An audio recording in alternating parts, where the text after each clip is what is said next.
Well, welcome to another session of All Things ADAS. I'm your host, Jerry Miller. I've got quite a few folks with us today. We're going to be visiting with some paint people. I know a lot of people probably wonder what in the world does paint have to do with ADAS systems. Let's go ahead and just introduce ourselves first. Bob, let's just start with you first. Right. Yeah, my name's Bob Pittenger. I am the Learning Content Manager for Axalta. And I'm glad to be here. Been around the business for a fairly long time. And how long have you been with Axalta? Since 1989, and prior to that, I was a combination tech for 7 years.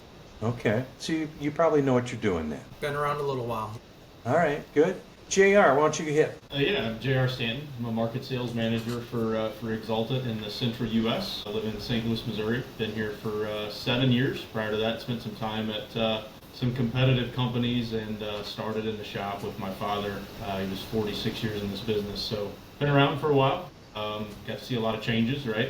But excited to be here and appreciate the invite. Good, excellent. Welcome. Spike, you're up next. Let's see, I am in my 38th year, 28 as a technician. I have sprayed everybody's paint that is here, and I'm excited about this coming from the ADAS world and knowing that these things are really starting to pop up and hoping to get some halfway unified information out to the masses. Okay. Tim. Hi. Okay, so I've been in the industry for pretty close to 50 years. I grew up in the industry with my dad. I'm a journeyman technician. Currently, my role is a senior services consultant. I'm educated as an economist, and I've been with AkzoNobel now for just a little over 30 years. So I've got a pretty good understanding and history with the industry. I've been there and done that like technicians. I did used to paint, took pride in myself being a show car painter back in Canada when I worked at my dad's shop. But the world has changed, and it's hard to believe that something as innocuous as a pretty finish can dramatically affect, the effectiveness of ADAS, and we're going to get into talking about that today. Tim, you bring that up, and in the industry, we've always heard paint doesn't kill anyone. Well, that's starting to change. Hasn't yet. But it does run the risk of that happening. And, we've got a wonderful video. Spike, you've seen the video. Just imagine if that particular truck didn't stop, right? If that accident happened 10 years earlier, there'd be a expired child. And through no fault of anyone, right? It just, it's an accident. Yep, pretty hard to stomach the fact that something so simple and getting people to understand that impact, that's the biggest challenge. People just seem to trivialize it, and it's pretty sad and dangerous. Jeff, you're up. Hi, thanks for having me today. Jeff Wildman, and I'm with BASF. I've been with BASF for 34 years. Like a couple of the other guys have been around for a while. And my role today is working with industry relations. So I work with all the stakeholders in the industry, the OEMs, the MSOs, the insurers, the associations, anybody that touches the industry. But I've held pretty much every role within BASF in the collision side of the business over those 34 years. And looking forward to talking about this today. Well, welcome, Jeff, and all of you. But what I find interesting in being in the industry of the automotive world is no matter who you talk to, it seems like everybody has a root that goes all the way back to getting their hands involved and getting messy in one way or the other. It's not really an industry where somebody comes from the outside, so to speak, that doesn't have a clue about what it takes to work on these vehicles or paint these vehicles or repair them or anything without having some background that goes a lot deeper than just, say, coming out of a college, for example. So anyway, that's kind of fun. That's kind of interesting. So I'm going to ask $1 million question up front here just to see what in the world you folks have to say. Who has the best paint? We do. Yeah. I'm not going to bite.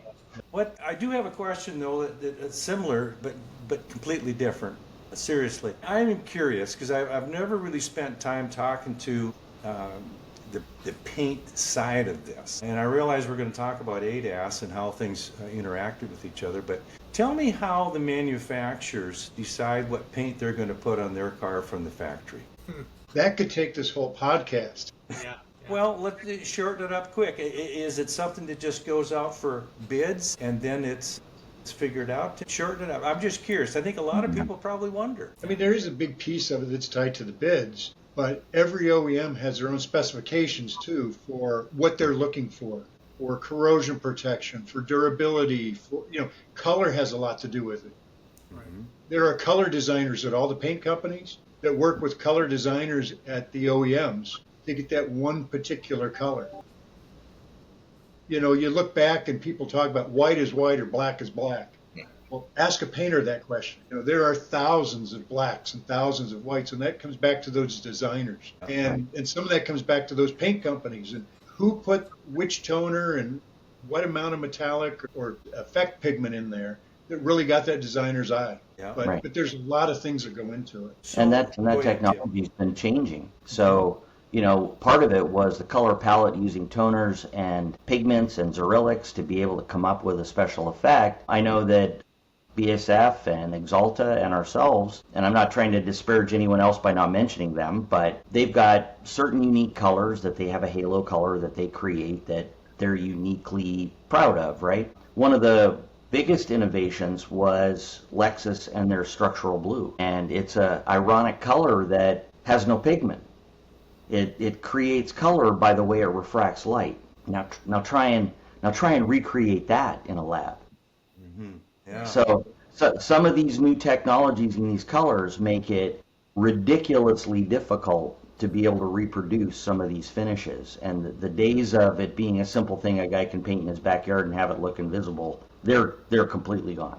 And anybody that tells you that they can do that, it's not a durable repair. And now things like the ADAS with these technologies and these special colors. I watched Jeff do a presentation on how the different radar systems and the permeability of radar through some of the bumpers and the coatings that are put on top of it. It's now created a huge issue where you can't just spot paint panels anymore. Coming up with who makes the color, that's a fashion thing that changes year to year. Sometimes they figure out what color they want, then it's up to the manufacturers. And we're not a large OEM producer at this point, but they have to come up to the specifications, like Jeff said, and creating a product that's going to meet all of the hard technical standards that OEM has that are required to be able to make that finish durable and protect the materials that it's been put over top of. Yeah, and I think I heard you answered one of my other questions, is who decides what the color is going to be. And from what I just heard there, it sounds like both sides of that fence work together to come up with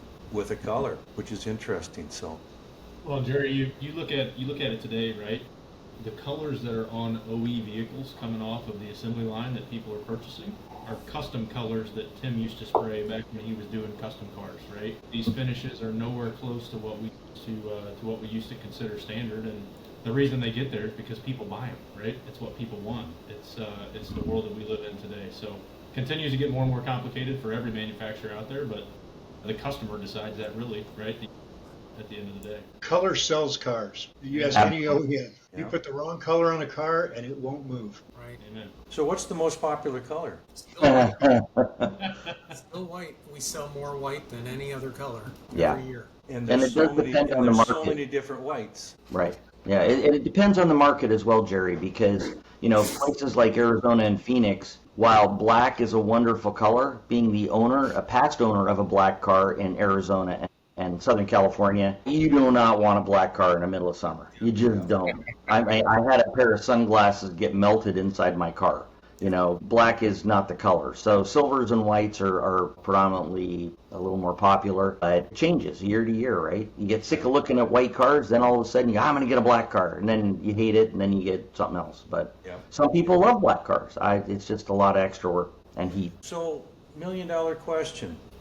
People think about the ADAS systems, and the question really comes up to play is what in the world does that have to do with paint? You can elaborate on this, but you go from obviously some things that you got to put into perspective, I think, is the thickness of the paint. Another thing is how much aluminum is in the paint to defer the systems. Tell me how those two worlds run into each other now. Because, it used to be paint was just something you looked at and it was pretty, and now there's more to it. And a lot of people outside the industry don't have any concept of that whatsoever. And unfortunately, I think there's a lot of people that are in the business that have no concept of that, Right. which creates the problem. So there's a wide open topic. Bob, you look like you're anxious to get in. Well, yeah, the closer we get to autonomous, the more this matters because, it's not just paint film thickness, it's not just, how much paint is on the vehicle. And like you mentioned, aluminum rich base coats are probably the biggest offender, if you want to call it that. And when you have radar that needs to be able to detect a vehicle, a bicycle, a pedestrian, and be able to stop in a certain distance, but that radar is inhibited by, maybe too much film build or possibly too much aluminum or thickness of a body repair that was done over that bumper. I mean, that's a serious issue, and we need to make sure our industry is aware that there are specific recommendations by each OEM manufacturer that might be different. So unfortunately, radar is the biggest thing. There's several different ways that we can be part of, and I'm sure you're totally aware of this, but there's more than just radar out there. There's LiDAR, there's cameras, there's other things like that. But in general, radar is the most affected by these different, aluminums and things like that. Anybody else want to add in? Go Well, ahead. yeah, and I guess a piece of it is we know kind of where we're at today, but technology's changing and vehicles are changing. And as Bob said, as we get closer to autonomous vehicles, those vehicles need more and more information to make the right decisions. And I get the question a lot, well, we've had radar for 15 years. It wasn't a problem 15 years ago. Why is it today? And that goes back to the technology. We're changing the way we use radar. We're changing the radar frequencies. Radar used to just look at, is there something behind me? And it would just basically say, yeah, there's something there. I don't know if it's a person, a wall, it's just something.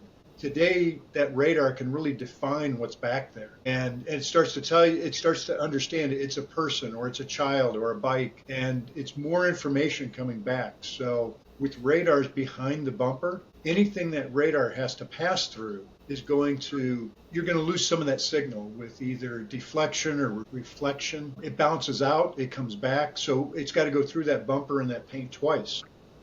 And the amount of information required today is much more than it was 10 years ago. And it will probably be less than what it is 10 years from now. So we're going to continue to see changes. Well, even think of just blind spot. I think Mike Anderson, the last numbers I saw from him, I think lane changing accidents are down something like 28%. So these things are working, right? We want them to continue working. Another thing to maybe bring up, Jerry, is, dealerships. You see a lot of dealerships, not just dealerships, but small car lots are having touch-up guys paint half a bumper and they're blending over right where that sensor will be. Those are just things that have to completely stop. But again, now you have sales looking at it going, well, this guy's, $75. Now I got to go pay, $1,000 and get it repaired right. And it needs a calibration afterwards. Right. So, those are all things that everybody has to think of. Mm-hmm. Well, the challenge is that right now, the economic model is such that, you bring in a used car, you trade it in. They go, oh, it's got some chips in the front. Well, we'll just touch those up, and it's just a quick spot in, and the lot lizard's out there and sprays it in the lot, and he takes care of it. It's the ignorance behind the fact that they have no idea the technology that they're affecting. And to Jeff's point, 15 years ago it was different. In many cases, some of those old sensors were not located behind a bumper cover or behind some panel. They were exposed cameras, like the early Porsche and Mercedes ones. The cameras were like an exposed camera. And I remember reading a thing, don't get within 12 inches of this if the vehicle is on. So what does that do for guys in a car wash, that the car's going through and they're drying the car off in the front? Some of these things, these restrictions that they had and the way they adopted the technology then, that's changed. More importantly, and I'm not trying to create, again, disparaging anyone, but you've seen some of the failures of paint surface coatings right now where we see these peelers where, the top coat is literally falling off a vehicle. Early on, I used to work at I guess I won't name the brand, but I worked at one that had a whole bunch of these peelers. Typically they were whites, and what wound up happening is they didn't apply enough of the color coat to provide opaqueness to protect the sealer that was underneath it. And what would happen is the sealer would literally get sunburnt through the paint, and it would become powder, and the paint would just fall off the sealer. And part of that now is balancing, as Jeff was saying and JR was saying, there has to be enough of this material on there to be able to provide that UV screening, at the same time not having too much that it affects the functionality of the radar. And it's getting to the point where painters now need to start measuring mill thicknesses of their finalized product to be able to ensure that it's still compliant. And we haven't gotten to that point regularly yet, because people still think I'll put an extra coat of clear on because I'll have more to polish so I can make it look better for the consumer. Well, the reality is those days are disappearing when it comes to bumper covers and other areas where they're putting these sensors kind of behind that substrate. So I talked a lot, so I'll cede the speaker. And Tim, that kind of lines up with, there's a manufacturer or two out there that you have to do an output test to see how that's reading through the bumper before you even calibrate it. And that's exactly why, what you just said, and those are things that it seems very trivial and kind of dumb, but if you don't do it, again, we're all taught to follow the OEM manual. You need to follow it to a T because there's reasons behind it. I was curious, you had mentioned the irony is we're all used to the idea of retorquing wheels, right? It's an extra step. Car goes out, you check the wheel torque, and it's fine. So what's the difference between that and checking the transmissibility of a bumper after it's been recoated? To me, there's no difference in that. It's just the mindset. Education. Yep. Precisely. Education. As we said earlier, some people don't even know it. As Tim said, aesthetics have changed, right? I believe Jeff mentioned it earlier that color does sell vehicles and aesthetics sell vehicles, right? So you don't see a brand new Tesla with holes in a bumper cover for cameras to peek out, right? They're hidden behind all of that. And OEM procedures have become so much more important as guys roll through today's world, right? And you don't know what you don't know. And I think it would probably scare all of us on the phone to find out how many of those shops and customers are not researching those procedures. Right. Specific manufacturers have an allotted amount of colors that are allowed on bumper covers, right? One that we deal with predominantly, you have 46 allowed colors on a refinish list, right? It can be repainted up to 3 times, and if the color's not on that refinish list, that bumper's got to be replaced, right? No blending is allowed, but customers don't know that. These end users do not know that unless they're researching that, and we've got to bring that industry up together, guys, because it's scary to death, right? It's scary to death how many people are not paying attention to that. It's terrifying. To take it one more step with the OEM side of things, I mean, unfortunately, they're not all the same. And so every single OEM, and even some of the models, are slightly different from another model within the same manufacturer. So the OEM procedures, like JR was talking about, that's more important than ever. I mean, it was important before, and it's still important for safety reasons anyway. But when it comes to the radar and things like that, it's extremely important because, as you were mentioning, some of them have a film thickness, maximum recommended film thickness, but some of them you can't paint at all. For example, there's another manufacturer that recommends you mask the inside of the bumper when painting the outside. And if the technicians don't realize that and they get overspray on the inside of the bumper, that can affect the radar and create possibly something they didn't want to happen, some unintentional consequences. You made the comment. The OEM repair procedures, I mean, we've talked about following those, and they're all different in the position statements. Because when you look at the repair procedures, they'll tell you, just like Bob and JR said, this bumper can be painted or this one can't. And in some cases, if it's this color, this bumper can't be painted, but same vehicle, if it's another color, yeah, you can paint it. So it's really important. And then you run into some of them that say no more than X number of mils on a bumper. But the other piece that you have to keep in mind is the OEM repair procedures, that's where they stop. They don't tell you what the recommended paint requirement is. If someone comes out and says no more than 10 mils of paint, well, if I put 10 mils of base coat, is that okay? You know what? If you ask any of us from a paint company, don't put 10 mils of base coat. So once you get to go through those OEM repair procedures, they're going to tell you, refer to your paint manufacturer's technical data sheet. So at that point, the paint manufacturer's technical data sheets become the OEM repair procedure. If we say 2 mils of base coat, 1 mil of primer, and 2 mils of clear, then that's what it is, not 4 mils of base coat. Because again, when we look at these radar colors and when they're tested based on our TDS. And again, each paint manufacturer is slightly different. But if we say 2 mils of base coat and you put on 3, I don't know if it's going to work. You may have just put on enough extra base coat for that radar not to work now. Right. And it's really critical that people think about that and look at those TDS sheets. And you talk about the mill thickness and the number of mills for base and color and so on and so forth. And what's interesting, all that's based off the paint. That has nothing to do with somebody putting mud underneath that. So now you got a real issue. So I'm curious. So let's say that somebody has done it wrong, and now we're too thick, or we've got a bumper that shouldn't have been refinished and it did get refinished. I'm going to ask Spike, since this is your world, how are you going to know that when it comes time for calibration? Do you know that? Is there any way for you to know that there's an issue now? No, we generally don't. And we have seen some of the radar colors not be used. And, when you dissect it down and you say, this, everything is working correctly until it gets to here. We think you might have an issue here, it gets repainted and it resolves it. That's your linchpin, but there is no smoky gun saying, hey, this is wrong. We've had times where bumper's been repaired. We test it because the shop doesn't even have a tester to test the mills. And we're like, hey, this is too thick. And, shops are getting, used bumpers or whatever and going back over the top of it. You don't know what's underneath that used bumper because, again, shops aren't doing the testing on the used parts like they probably should be doing. Not probably, like they should be doing. So at that point, they're kind of closing their eyes and shooting their gun and hoping they hit something that works there. So Spike, if I may. Yeah, what's the correction if somebody paints a bumper with the incorrect non-radar formula? How do you fix that? To me, you're either 100% stripping it down, starting over, buying a new bumper, starting over.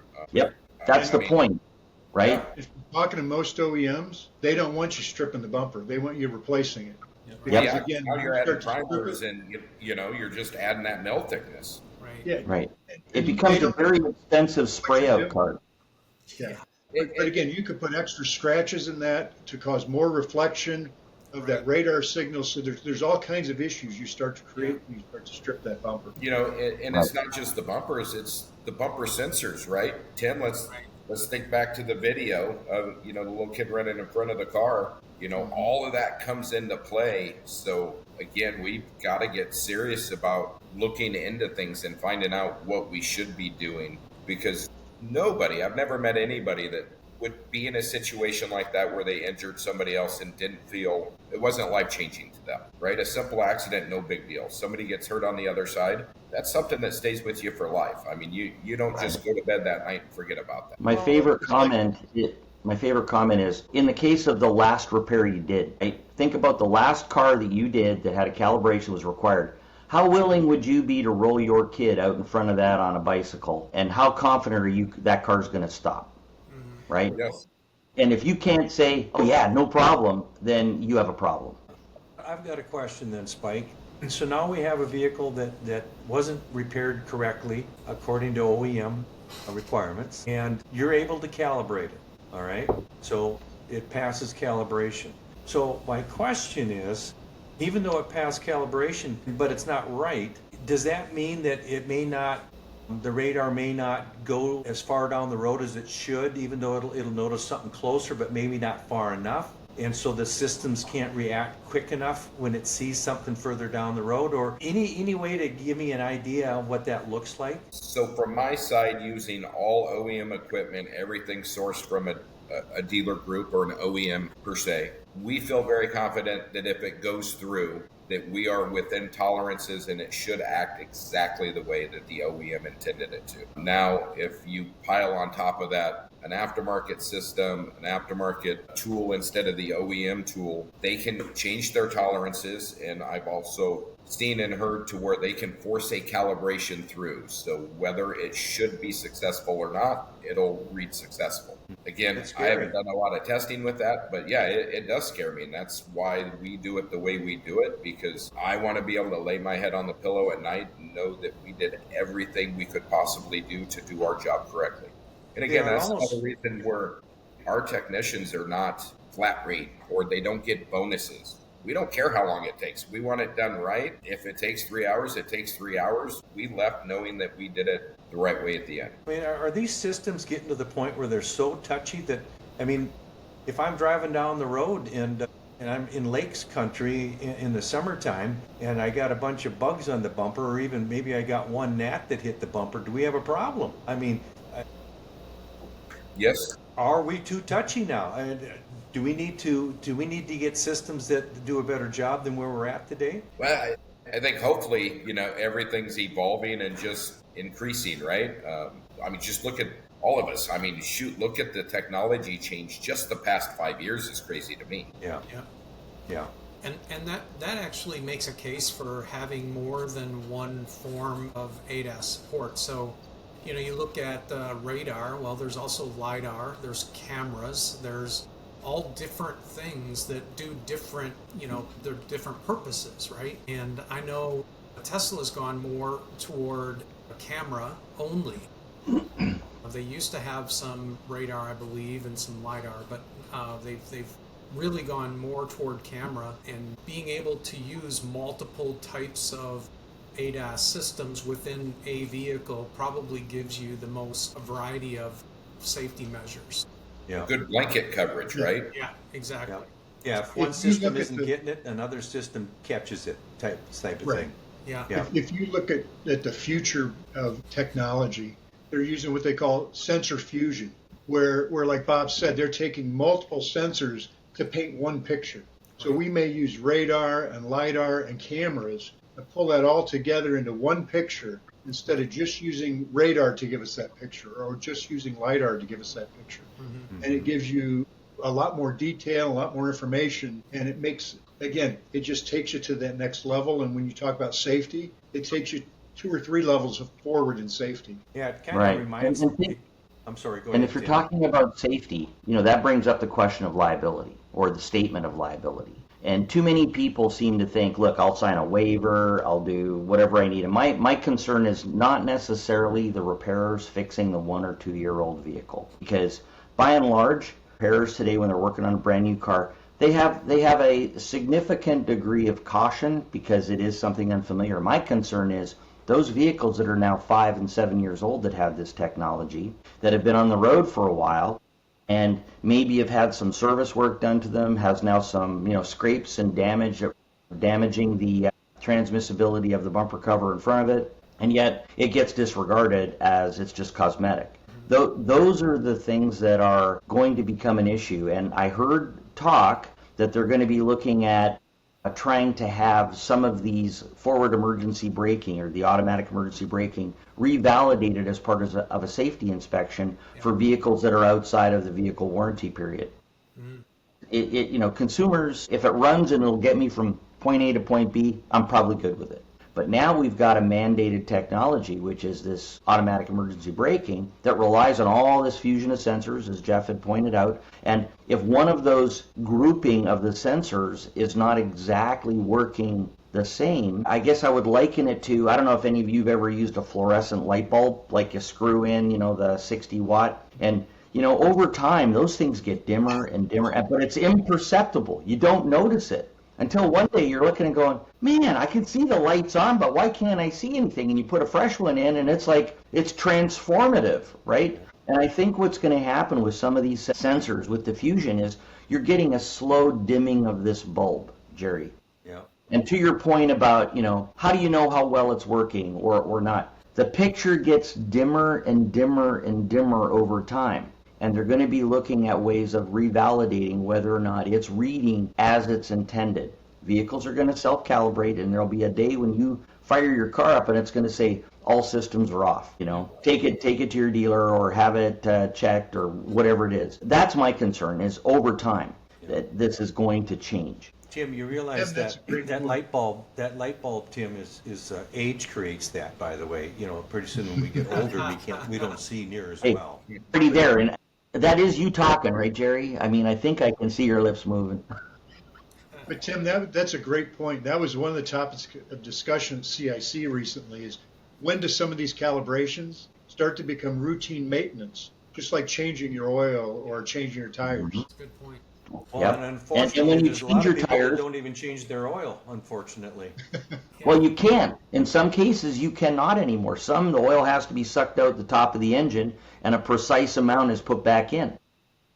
yep. I have an older Saturn. It's an '07, and you can't even the transmission fluid in it is lifetime. Yep. You put it in, and it's the life of the car. It's a sealed system. So if you have a leak, that's a problem because you can't top it up. Right. Yep. But this is what's happening. These systems are being designed in a way to protect consumers. That's what ultimately we want to do, but we can't let go of the liability. And so as we head down this path of doing this, people need to understand you can limit a warranty, right? Yeah, the paint's not going to peel, the paint's going to stick. It's going to stay shiny side up forever. However, when it comes down to the liability of that repair, liability is forever. It transcends ownership. If you can be proven to be the last person to touch that vehicle, you own 100% of the liability, regardless of any documents that are signed or things that people have said or statements made. If they can trace it back to you, you did the work, you're liable for the consequences. All of the paint companies have, radar specific formulas. So for example, we may have a formula of a silver color or a gray color or whatever, and there's one that's specifically mandated for a specific model or type of radar. Normally the 77 gigahertz is the biggest culprit, where paint really matters when it comes to that. So we actually reformulate those colors in order to make them more transmissible using this new technology. And I think it's really important from a practical standpoint that painters understand not only that there's some OEM procedures, but there's also paint company procedures that says this particular formula is the only one that can be used on that vehicle. And so that I think gets overlooked sometimes. People they'll take a camera reading, it'll go into the computer, nobody says anything about ADAS, things like that, and they just paint it and don't really think too much. But they need to really be in this industry now. We need to think about that before we take a camera reading, before we do any of that, because these specific formulas must be used over that type of radar. And Bob, to that point, if they've got a limited formula they can use that's not modifiable, you cannot tint it. Now all of a sudden, you spray that bumper cover and it looks a lot different than the fenders or the quarter panels. We have a huge problem now. So now you've got to use the radar formula as your transitioning color into the balance of the vehicle, which may be more expensive, may not, but it makes the repair far more invasive than trying to just match a bumper cover, right? Absolutely.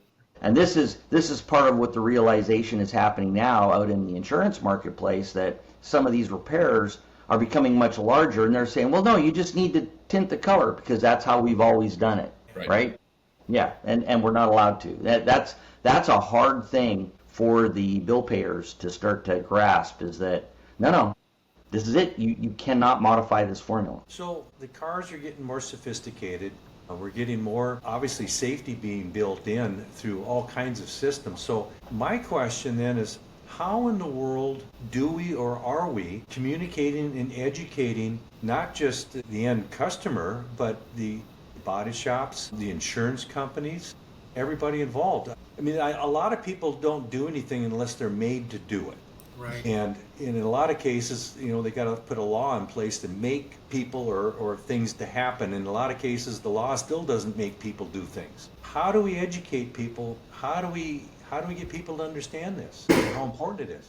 That was a question I was going to ask all you guys too about education, because right, you guys all have great 20 groups. How do you get the people that don't attend the 20 groups? Because that's a very small fraction of all your customers. Right. Now, there's Facebook and all that crap. If you're very smart, though, you believe like that much of what you see on any of those sites. So what's the best option for Billy Bob's painting? What's his best option? Right. And that's the tough part is reaching the right people, because we do presentations at industry events, at SEMA, at all these different things, but a lot of the same people attend those. And we do work with ICAR, we do work with all of us have included it within our training sessions.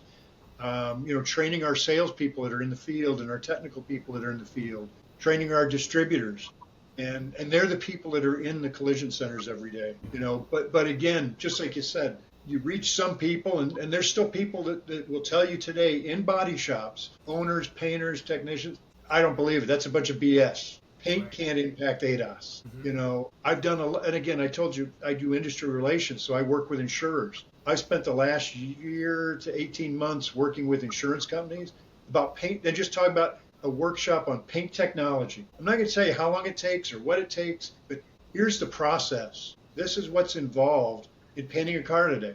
And when we get to the radar piece, I get these big eyes, and they're like, what? Really? We didn't know that. And it's all about talking about what's going on and spreading the word. But again, it's tough to get to everybody. And I think the most difficult people to get to are the consumers, because they know they're buying these vehicles for these safety features. But they just assume, hey, when you fix my car, you're going to fix it. You know what you're doing. And they don't know the questions to ask. They don't know how to ask. And that's a big piece today, working with OEMs. And they're trying to understand that. How do we educate our consumers, our vehicle owners? And they're doing some of that through their certified networks. But then, again, they're relying on those shops to pass on that word, where they're trying to do it through their apps, or some are doing it through social media or their websites, things like that. But we're still missing a huge part of the population that really doesn't understand. It's interesting. When I grew up on the mechanical side, I was a technician, and this reminds me a little bit of I was being mentored by a gentleman, and I'm thinking back to way back when you had Chrysler lean burn, and we had Fords that would come in, and all the technicians in the shop, except for a few, they were putting BBs into the vacuum lines that make the systems not work because they couldn't get them to run right. And but pretty soon we've got these systems now that are so good. About the only ones that are modifying systems anymore are people taking the cats off on trucks and stuff. But you just don't see people modifying it because how good the systems are now. You can't get them better than they already are coming out of the factory. There's just nothing there to really modify to make it better because they're so good to begin with. And it makes me it's going to be interesting to see where we're sitting 10 years from now on all these things, and how many shops out there aren't going to be in business because they're still just trying to make the car look pretty. Right. And from an Axalta perspective, from our side, make a pretty valiant effort trying to make this available. We have e-learning platform where we have several training courses specifically for ADAS. We do a monthly webinar and webcast, and that webcast is various topics, but ADAS has been one of those topics during that monthly webcast. It's broadcast to the entire public. Anybody can join, as well as we have worked with some of the OEM manufacturers to create training courses face-to-face that are specific to that manufacturer as well. And it's we try to reach out as much as we can. We all have learning platforms that deliver this type of thing, but we try what we can do, and you can lead a horse to water, but obviously you can't make him drink. How about the tech schools? Any involvement with the colleges or tech schools? Well, yeah, we all have interaction with all the tech schools and things, and similarly to Bob and to Jeff, we have these online platforms, and we've taken the step of going into micro learning, where we're trying to do this small little bite-sized 10 to 15 minute bit of video to get you one topic. And the challenge we have is the desire of the industry to be able to go and look at things and understand things. And it goes back to that I really believe they don't know that they don't know. And we have to get them to the point where they know they don't know so that we can find out eventually that they can figure out a way to know that they know. Yeah. And it's hilarious, when you sit back and look at it, but the reality is it's terrifying as well, because I can't tell you how often, we get a McLaren is a pretty sophisticated vehicle, right? It's an exotic vehicle that only certain people should be working on them, and yet all the time I get people reaching out either on Facebook or other avenues. Hey, I got this McLaren in the shop and I can't seem to get the color right. What? Oh, that's a factory available color only. You need to be certified because it's not just about the paint, it's about all the technology that's underneath the paint. That's an issue, because if you're painting that component, that means you took it off and you didn't know how to take it off properly. That's the crux of this whole thing, is that our industry is filled with people that fix things, and that they fix things by being able to be energetic and ambitious enough to take something apart that they don't know, and they're very careful and they're methodic. I'll take this part off and I'll set it here, and then the next part I'll set beside it, and then so when I go to put it together, I put it back together in the reverse order. Well, that doesn't work anymore, and yet our industry is still full of those technicians, and I'm one of them. Okay, I grew up in that environment where, look, you just take it apart really carefully, paying attention to how everything's oriented. And that little spring, it's got to be this way with the little tang sticking up when I set it down, and that's how it goes back on. The technology has gotten to the point that is impossible to do, and you must follow OE procedures. There's just no way around it. But until our industry really embraces the fact that they don't know, or that they know they don't know, until they get to that point, they're not going to go looking. Because right now, a bunch of them they don't know that they don't know. Well, And then you got the shops that are discovered and realizing what they have to do, and they're scared of having all the changes, so they just hide their head and pretend that they don't know or don't want to know. I'm gonna ask another question here, since we're talking about some of these things, and tell me, is there anything particular to be done on EVs and paint as far as going into paint booths for baking? Hey, wait, this was just about ADAS. Like, now you're expanding the topic.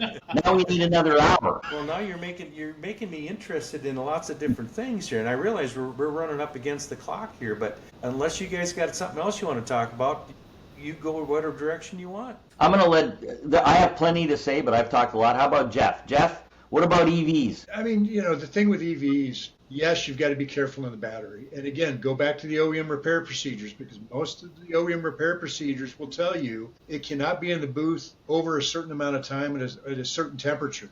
And they're all different. And they are all different, exactly. So I can't tell you it's A, B, and C. The other thing is, think about air drying. All of these products can air dry, and if you're planning things right, why bother taking the chance? You can air dry clears and all your products also. Infrared only heats up a small portion of the vehicle rather than baking it in the booth. It's a matter of just thinking things through. Yeah. And again, I think Tim mentioned liability earlier, and that's something that's really important to EV owners. When they bring a car in, hey, are you going to do anything that's going to damage my battery or shorten the life of my battery? If you can talk to them and just say, we're not going to do anything that's going to cause damage.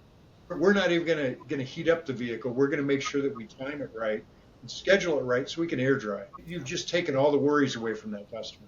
So, I mean, there's not a ton to think about, but look at the OEM repair procedures. I'll tell you this too, right? I think it all goes back to Tim's comment that these guys just don't know, right? Guys and gals that are in the business just don't know. Yep. There was a leadership coach that I worked with for many years that his phrase was, you gotta wanna, right? And if you wanna succeed, you gotta wanna succeed. And I think many of these guys are just used to what they're doing. They're stuck in the mud. It's up to us, right? Mm-hmm. Folks like us on the call. I mean, if you look at Spike, you said it earlier, you guys connect to all of the OE tools, right? So you guys are using all OE tools when you're doing calibrations. There's 3 different paint companies that are represented on this podcast today that represent multiple different brands throughout those companies. How many different tools are out there that these shops could be using that are not to OE spec, right? Mm-hmm. So we get down to the fact that these guys think they're doing the right thing. They're trying. They're working their tails off, right? They're getting paid to do the right thing. But at the end of the day, the liability comes back and bites them in the tail because they were using subpar equipment, whatever that may be. So paint, although a big piece of it, is a small piece of that world that we all live in, right? And at the end of the day, I think it's all driven from the owner of that collision center has got to want to do the right thing in order for his people to want to do the right thing. Because we've all been in those situations, whether it be EV related, where you walk in and they got a Tesla in the booth that's making it 160 degrees, or they're putting a non-compliant formula on a front bumper of a vehicle that should have a radar compliant formula that, by the way, all of us mention on formula lookup, hey, this is radar compliant, right? And they choose to go different. So I think there's only so much that can be done until these shop owners really push that down and understand the complexity of the business that they're in, because these people are driving computers at the end of the day, right? It's not a car anymore. Hey, Jerry, it reminds me of, well, go ahead. I was just going to say, I'm in my 38th year. We're talking about education.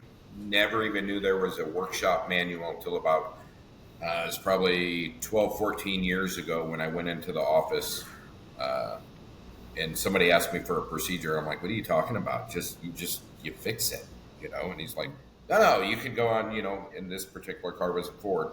And that's what kind of started me down the road of pulling procedures and starting to read them. And holy cow, I didn't know you had to do this when you do this. And to most people, or at least me, it was very fun getting to learn that side of it, kind of going down that rabbit hole.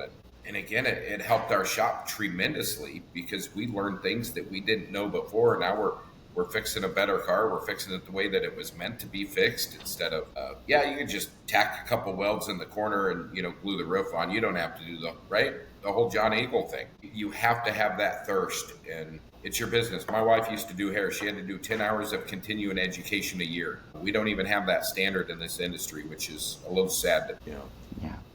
Hey, Jerry. Yeah, go ahead. I was going to make the point, it's hard to have this conversation and not talk about, the cost and what people are remunerated for doing this. And it makes me think of the very first Apollo mission when they're sitting in the rocket and one of the astronauts says, "Hey, gentlemen, just so you're aware, we're about to head off into space, risking all our lives in a rocket that was built by the lowest cost, the lowest bid provider of that part or service," right?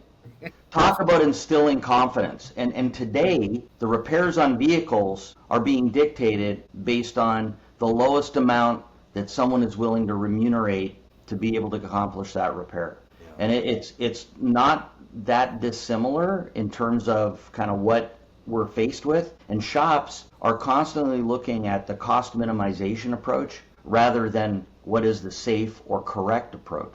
And that, to me, is kind of the crux of this whole thing. And we provide paint and coatings, as do the other two companies that are on here. And our goal is to provide all the information as readily as we can for those looking to attain it. We can't force people to learn. We do want them to. We try and make everything available. We go out of our way. All of our companies go out of the way to try and create these opportunities to educate the industry. People, in the end, need to want to know. And otherwise, people are going to be at risk. That's just a fact, unfortunately. Kind of sad from that aspect, but that education is so important. And I think back too of that young man or gal at the tech school, in this case in a body shop class, and learning the business. And let's just say that they do get educated properly. And now they're armed with this information that we're talking about today. And now they go to work for somebody, and that owner isn't interested in doing those things the right way. And so this young person's going to them saying, "Hey, this is what we're supposed to be doing," and they're shut down. Hey, do you want to work here or not? And unfortunately, you're going to have that. And so it's extremely important that they pay attention as to who in the heck they're going to work for too. Is it somebody that wants to do it right, or just making it look pretty so we can make some money and keep going? Integrity matters, right? Doing the right thing when nobody's looking, and if it's wrong, it's wrong. It doesn't matter if you're getting paid for it or not, Yeah. We all know, a few individuals in this industry that integrity is paramount, and I've met some really good guys in this industry that didn't like things that were going on where they worked, and they left really good jobs. And boy, I tell you, that kind of catapulted them up my list of quality people when you see things like that happen. Yeah, very, very important. I hate to almost end this because I've enjoyed learning and listening to all of you folks, but unfortunately we're about out of time. If there's anything anybody wants to add, yeah, go ahead. I have a great last question for everybody. Favorite concert, and where'd you see it at? Jeff, I already know yours. Yeah. So we'll start with Jeff. So mine was Aerosmith at Alpine Valley, Wisconsin. What year, roughly? Probably. Still in their heyday. Bob? So I love music.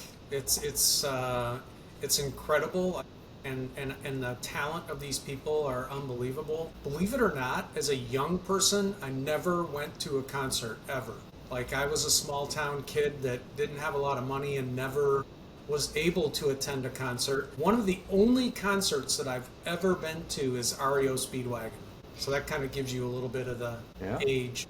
That's a good concert, Literally, when you say favorite, I don't know if that's a favorite or not. I think that was the only one I've been to. JR? So I'm gonna throw a loop out there, Spike. I'm a young dude with an old soul, right? And I'm gonna probably mention a name that you don't know. So we went to Branson actually on a first vacation with my wife, and we went to a Herman's Hermits concert. So Oh yeah, I know. right? That's what I grew up in the old car days, going to car Henry shows VIII. with my dad. And I will tell you, when I look at people, especially my friends today, right? And I'm like, oh man, that Herman's Hermits concert was epic. They're like, dude, what the heck is wrong with you, right? But I will tell you, I've been to a lot of concerts. We go to a lot of stuff, but that was probably the coolest. It was one of their last shows they had down there, and it was one of the neatest concerts I've been to. Of course, it was old goofy music, right? But great stuff, very fun. Hey man, I saw the Monkees live. And I was probably the youngest guy in the room, to be honest. Mr. Tim? So I'm not a big concert guy, but when I was younger, I've been to maybe 4 concerts in my entire life. But my favorite was Van Halen in Calgary, Alberta. And if I had to pick a set out of that, Janie's Crying. It was like unbelievable and incredibly memorable. And here I am, 40 years later, still remembering it. That would have been a great show. That's cool. But Jerry? Well, I've had some little time to think here now, but I'd have to say, I can't even tell you who it was. I got invited to a college campus in Moorhead, Minnesota, and it was going to be a guy that played in the band with Santana. I can't tell you who he was, and so I go into this, it was a cafeteria. They had it in a cafeteria, so it wasn't a great big venue. And I'm thinking, what in the world is this going to be about? And they had the tables set up, and they had a piano sitting on top of the tables. And that was it. And I'm thinking, oh boy, this is going to, I'm not going to get this time back in my life. And this guy comes out, and he starts to play the piano and sing, and one foot's banging on the table, which sounded like a drum. This guy, I don't know what in the world or who he was. All I can tell you is the sound that came from everything he was doing was absolutely incredible. And I was absolutely surprised and delighted. And here I am. I walk in with an attitude that was terrible, and I walked out with I'm impressed. And I went through my years of going to some of the concerts and stuff, but that one stands out because he made something out of nothing. And that to me you don't hear that anymore. Today the computers make everything sound good. Bloopers. Not the person doing it anymore. Right. So I love the old school concert that the person making the noise is the one doing it. Yeah. So I'm going to throw 2 out. So my first one was Guns N' Roses' Appetite for Destruction, probably 1990. Mind blown, and I'd already been to a ton of concerts, but that one is still forever special. Everyone do some homework. Go check out the Red Clay Strays. Saw them right when COVID happened. They've been here locally quite a bit. Now they're really starting to blow up. I'm a huge Elvis fan, and Brandon the singer is kind of like Elvis and Johnny Cash had a kid. And the way he performs is much like that. You can feel everything when he sings it, and it's special. So go check them out, Red Clay Strays. Okay. Red Clay Strays, got it. And also we have to go find the Cafeteria King. Right? I can't tell you who he was. But anyway, gentlemen, I really, really appreciate all of your time today. Again, I appreciate it. If we get a chance to do this again, I would love to be able to do that. Yeah. Anybody got anything they want to add? Yeah, was wondering, is there a way that we can get you some information for someone who's watching this or listening to this podcast and would like more information from whatever paint company they're using, to get some documentation, maybe to give to an insurance company or maybe to guide their painters in making sure that they're following both the OEM procedure but also the paint company procedures as well? So if you guys want to share any of that afterwards, when we send this out, we can attach it right to it if that's something you guys are interested in, and more than happy to share anybody's email address that's willing to have it shared or any of that. I'm thinking out loud here, but I'm thinking it might be best to share the email address for people to reach out as part of this attachment. Sharing all the documents could become a little bit like specifically which ones, right? I mean, we have a mountain, so rather than sending out a mountain, I'd rather send out a hill. Perfect. But the specific hill. Let's do the email address. That sounds great. All right. Yep. Okay, thanks everybody. Thank you. Thank you guys, everybody. Seriously, thank you. Thanks for pulling together, Spike. Talk to you soon. Great work. We'll see you.